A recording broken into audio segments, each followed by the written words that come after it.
Assalamualaikum and hi, my name is Nadia Tuana binti Hamzah. We are from Group 9. We present about leadership and its importance. First of all, I will start with the introduction of leadership. In general, leadership is a skill that an individual or group of individuals possess in order to influence and guide followers or their subordinates.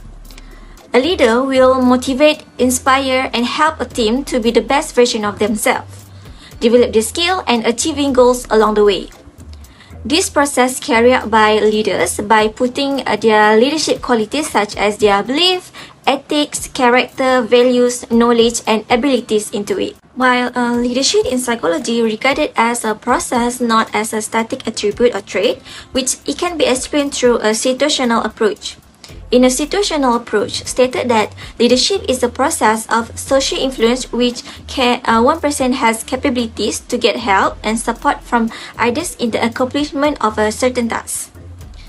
Kate Davis has supported this idea by saying leadership is the capacity to inspire people to actively pursue predetermined goals.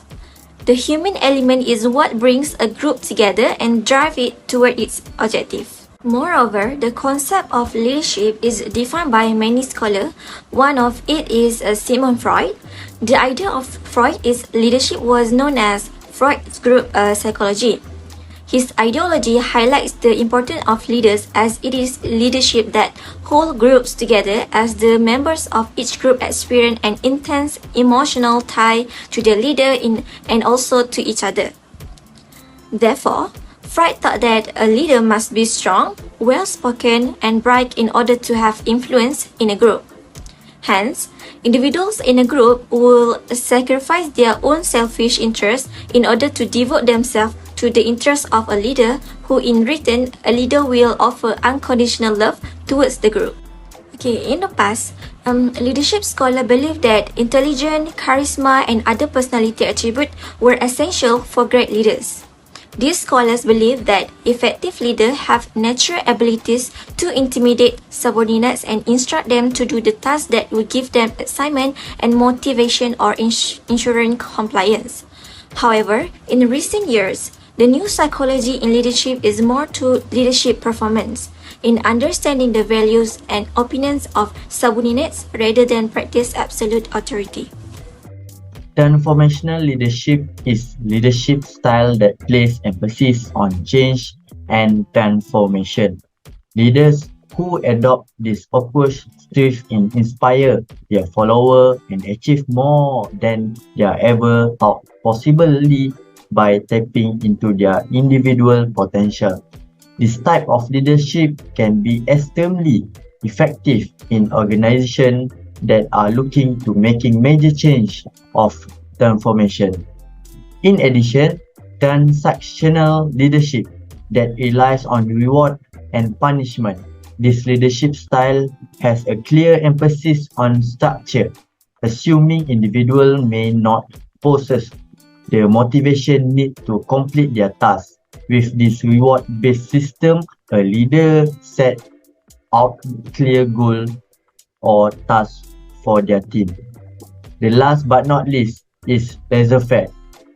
Laissez-faire leadership is accurately defined as a hand-off or passive approach to leadership. Instead, leaders provide their team members with a necessary tools, information, and resources to carry out their work tasks. Leaders may adopt this leadership style when all team members are highly experienced, well-trained, and require little oversight. Characteristic of leadership. The main thing that need to be in leader is a value of empathy. Empathy refers to ability to emotionally understand what other people feel and to see things from their point of view. This includes a willingness to listen and respond appropriately to feedback and admit mistakes as appropriate. In addition, effective communication is also something that needs to be prioritized by a leader. Strong communication skills are critical competency is toolkit of an effective leader. This skill enable great leaders to convey ideas, vision, and strategies while at the same time building a shared sense of community and purpose on the team. The best leaders are skilled communicators who are able to communicate in variety ways. Finally, delegation is also a characteristic that helps the leader lead his team well and organized. Delegation is one of the responsibility of the leader, but it's be tricky to delegate effectively. The goal is not just to free yourself up, but is also to enable your direct report to go, facilitate teamwork and provide autonomy and lead to be better decision making. Okay, next part is theories of leadership, which it explains how and why people become leaders. The first theory is the great man theory, also known as the trait theory, suggests that great leaders are born with the internal characteristics such as daring, intelligence, charisma, wisdom, and have social skills that make them great. This theory stated that these traits that a leader possesses cannot be acquired or taught and often depict great leaders as heroic, mythical, and destined to take power when necessary. One leader that indicates this theory is Alexander the Great. The great man itself derived from when the time leadership considered to be predominantly a male trait. This is why there is a criticism about this theory, which most of the characteristics linked to this idea are inherently male and it do not reflect the psychology of effective leaders. This theory also stated that a leader's trait remain the same over time and as well as across different groups. Next, the situational theory argues that the great leadership able to adjust their leadership approach depends on situation. The leadership style can be influenced by situation and cues like the type of task required, the nature of the group, and other elements that may help getting the job finished. For instance, an authoritarian method could be the most suitable and effective when the group's leader is the most educated and experienced in the room. Another situation where a democratic approach will work better is when the group's members are highly qualified experts. There are 4 categories of followers' maturity that would influence the leadership style, which are followers' lack of motivation and skills to perform certain tasks, followers that have abilities to achieve something but lack of the ambition, followers that have capacity and skills however do not want to take accountability, and lastly, followers that possess both skill and motivation to perform the job.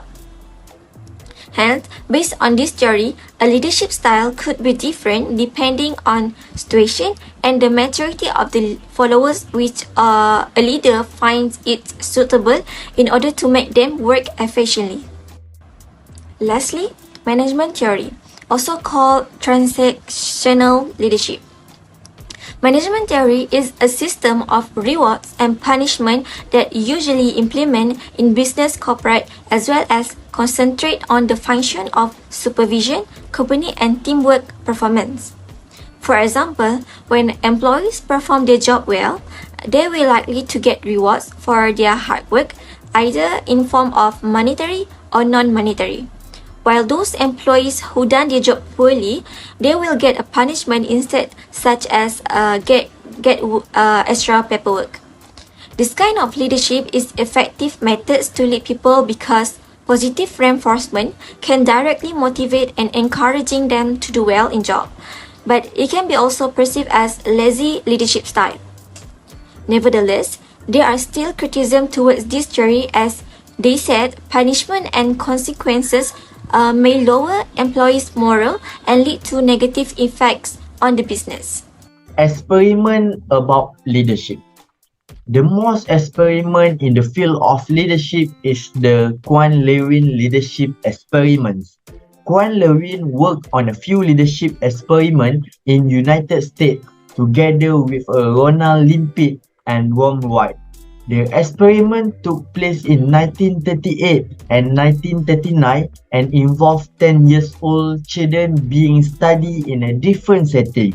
Group of children will lead with a different philosophy of leadership. This philosophy of leadership style were authoritarian, democratic, and laissez-faire.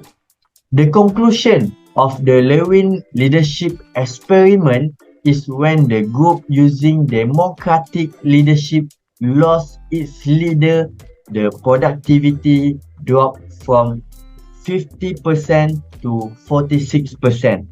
When the group with an autocratic leader left, the group productivity dropped from 70% to 29%, and the third group was left alone, literally without a leader. This was a laissez-faire group, and it displayed boredom and lack of productivity. The productivity was rate at 33%. Their study revealed the democratic leadership was a most preferred leadership style among those three leadership styles. At least from the perspective of group, autocratic leadership looked supervisingly productive too. Hence, this cannot say the democratic leadership is the best leadership style in the world, and the rest argumental on the Lewin experiment. Stereotype in leadership. According to leader categorization theory, stereotype in leadership means people have this expectation called schema about attributes, qualities, and roles that a leader should possess in order to be an effective leader. Usually, people will make judgment about leaders' attributes just based on demographic group such as gender, religion, personality, race, and ethnicity. Thus, in stereotyping, a leader expected to behave in a manner of people predicted so that they will feel exonerated, but when a leader does not, they will be surprised instead. There are two more ways that explain stereotype in leadership. Theory of status characteristic theory argues when people think a leader belongs to a high status social class and possesses qualities that are valued in society, known as diffuse status characteristics. Frequently, the position of the social category to which one belongs is assumed to be competent among its members. For example, someone who is higher in education, knowledgeable, and experienced in a certain field will more likely to be as reference to other people and become respectful person. So people have this stereotype that this kind of person capable of being a leader because they are noble and has power to command people. Next, specific status characteristics refer to people's judgment towards a leader if he has the necessary skill to complete tasks. For example, someone who has mechanical skill somehow connected to the work at hand, so it may impact on the status organizing process. Basically, this theory tells the leader's attribute and skills are essential because people want a leader that can help and guide them in performing a task. Last but not least, stereotype in leadership usually happen towards female, which is called as gender stereotype. According to the theory of role congruity, stereotypes about women generally do not align well with models of great leadership, making it challenging for women to achieve high position in leadership, as they are not accepted of capable being a good leadership in many leadership contexts. This is due to the fact that the idea of leadership is more in line with the masculine archetype of agency than the feminine stereotype of communality. For example, men are seen as disciplinarian and they tend to create rules, expect followers to follow it, take control of unexpected situations, and present autocratic leadership. Unlike women, they are more kind-hearted and softer, so stereotype in women argues how they expect people to follow their direction if they are too vulnerable. Thus, gender stereotype occurs when people make a negative judgment of women's capabilities in leadership position as compared to men's ability which more capable to lead people. Hello, Assalamualaikum. My name is Nurhatini binti Azizi. My metric number is 272883. Okay, for now, I will explain about the importance of leadership. Firstly, one of the importance of leadership is they introduce change. A leader with strong leadership skills can easily motivate and influence the employees of the organization and apply effective change to the organization. No change or improvement will be accomplished in an organization without effective leadership. This is because there are no leaders to inspire and guide the organization's personnel as well as to set a clear course for the organization. So, in order for an organization to be able to survive and adapt to the business climate, leadership plays a role in innovate business procedures and the work that is done by the workforce to reduce monotony and also foster creativity. Therefore, effective leadership is important to inspire employees to work toward a common goal while also encouraging them to continuously innovate and improve. Next, the ability to resolve conflicts or problems as they occur is another reflection of the importance of leadership. An effective leader manages conflicts that pose as a threat to the cohesiveness of the team productivity and also motivation.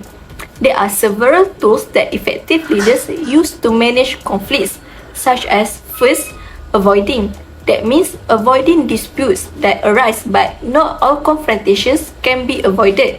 Second, accommodating, which a team member may need to resign for the benefit of group. Third is compromise, that might be necessary for one of the disputing parties to resign. The fourth one is collaborative, where a team leader can promote cooperation among team members by working closely with the team. And the last one is forceful, which exercise authority as needed. Lastly, the importance of leadership is they enable better communication skills. All forms of communication, including writing, speaking, presenting, and facilitating, require leaders to be excellent communicators. For effective leadership, listening skills are just as vital as communication skills because they aid the leaders in better understanding their team. So we can see that good listeners also make a good communicator.